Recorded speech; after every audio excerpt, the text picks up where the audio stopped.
हर दिन हम अपने ऐसी कई आदतों को रिपीट करते हैं जो पहली नज़र में काफ़ी अनइम्पोर्टेंट लगती है, पर साइकोलॉजी बताती है ये हमारी छोटी छोटी आदतें हमारी पर्सनालिटी को रिफ्लेक्ट करती है और दूसरों को बताती है कि हम अपने लाइफ को कैसे अप्रोच करते हैं। तो आज हम आपको ऐसी 6 हैबिट के बारे में बताएंगे जो आपकी पर्सनालिटी को रिफ्लेक्ट करती है, या फिर ये वो हैबिट होती है जिन्हें आपको नहीं करनी चाहिए या फिर सोच समझकर करनी चाहिए। नंबर 1, आपकी म्यूजिक प्रेफरेंस।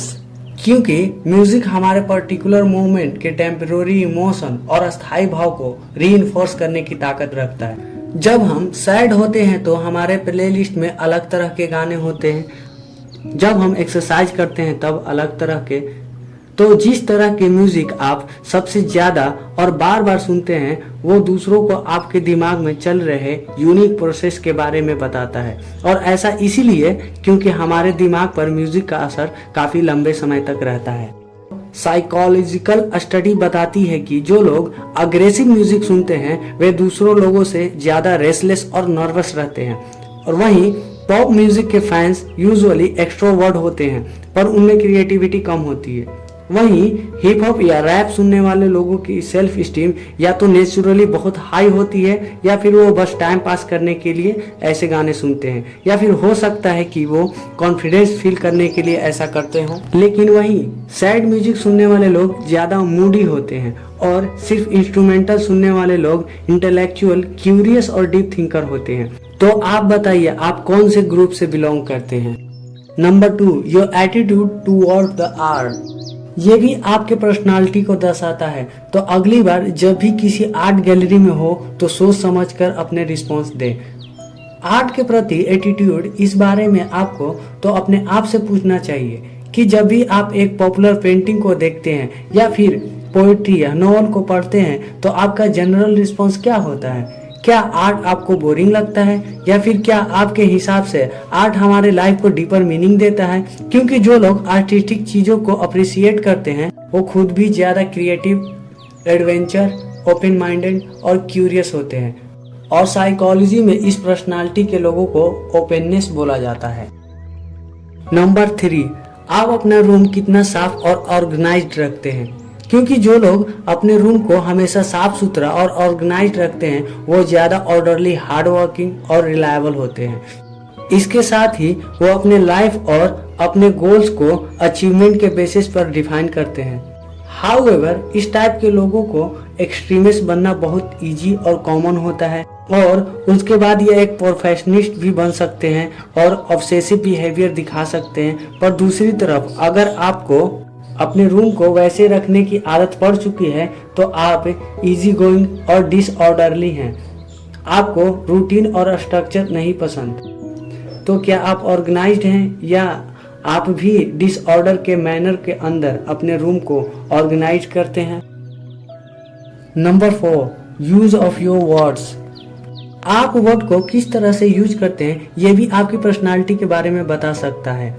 साइकोलॉजिस्ट जेम्स पेनीबेकर कई सालों से फंक्शनल वर्ड जैसे आई, दिस एंड द को स्टडी करते आए हैं, और उनके स्टडी में ये पता लगाया जा चुका है कि हम किसी भी इंसान की मेंटल हेल्थ और पर्सनालिटी के बारे में जान सकते हैं उनके लिखे हुए या बोले हुए वर्ड को एनालाइज करके। जैसे कि एक इंसान अपने वर्बल कन्वर्सेशन में, इवन अपने मेल्स में आई, मी या फिर माई सेल्फ जैसे वर्ड्स को यूज करता है तो इसका मतलब यह है कि वह इंसान सच बोल रहा है। क्योंकि जो लोग झूठ बोल रहे होते हैं वो अपने आप को उस कन्वर्सेशन में मेंशन करने से किसी हद तक हिचकिचाते हैं, और अपने आप को झूठ से डिटैच करने के लिए वो बार बार अपने आप को रेफर नहीं करते। और इसके साथ ही इस स्टडी में एक और शॉकिंग चीज ये पता लगी कि जिन लोगों को अपने आप को रेफर करने की आदत होती है वो ओवरऑल ज्यादा डिप्रेस या डिससेटिस्फाइड रहते हैं, वो अपने आप को क्रिटिसाइज भी ज्यादा करते हैं। यानी हमारे डिसाइड करने का तरीका पूरा बदल जाता है जब हमारे इमोशन बदल जाते हैं। तो आप भी अपने टेक्स्ट मैसेज को चेक कीजिए कि आप कौन से वर्ड यूज कर रहे हैं। Number 5, phone addiction. आप अपने फोन के कितने एडिक्टेड हैं ये आप ही बता सकते हैं कि आप इमोशनली कितना स्टेबल हैं। और हम में से ज्यादातर लोगों को कई बार अपने फ़ोन को चेक करने की आदत होती है। इट्स डजंट मैटर, चाहे आप लाइन में खड़े हों या दोस्तों के साथ हों या फिर इवन कुछ पढ़ रहे हों।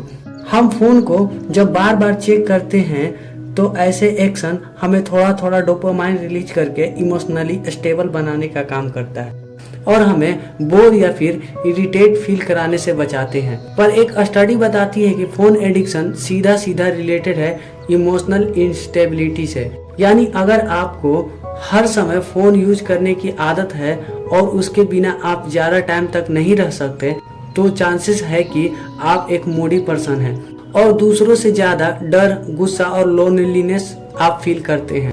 इसीलिए ये जरूरी है कि फ़ोन एडिक्शन से बचें और लोगों के साथ ज़्यादा से ज़्यादा टाइम स्पेंड करें ताकि आप भी गुस्सा और लोनलीनेस से बच सकें। And last but not the least, your hand writing.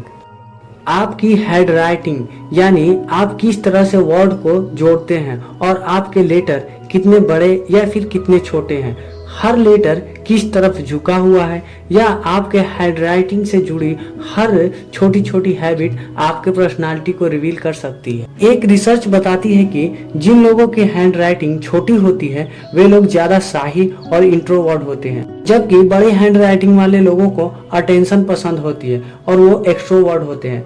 Secondly, आपके हैंडराइटिंग राइट साइड में झुके होते हैं तो उसका मतलब है कि आप फ्रेंडली और इम्पल्सिव हैं, लेकिन अगर वही आपके लेटर्स लेफ्ट साइड में झुकी हैं तो इसका मतलब है कि आप रिजर्व और अकेले रहते हैं। और सीधे लेटर से इंडिकेट होता है कि आप लॉजिकल और प्रैक्टिकल इंसान हैं।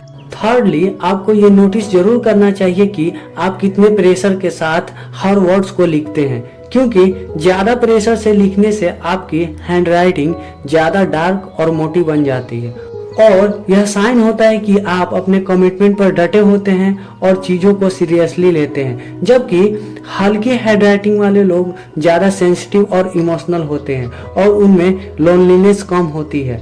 तो अपनी हैंडराइटिंग पर ध्यान दीजिए और बाकी के 6 पॉइंट आपको बताए हैं, इन सभी को नोटिस करते हुए आप अपने पर्सनालिटी को कुछ अलग तरह से दर्शा सकते हैं। Thank you for watching.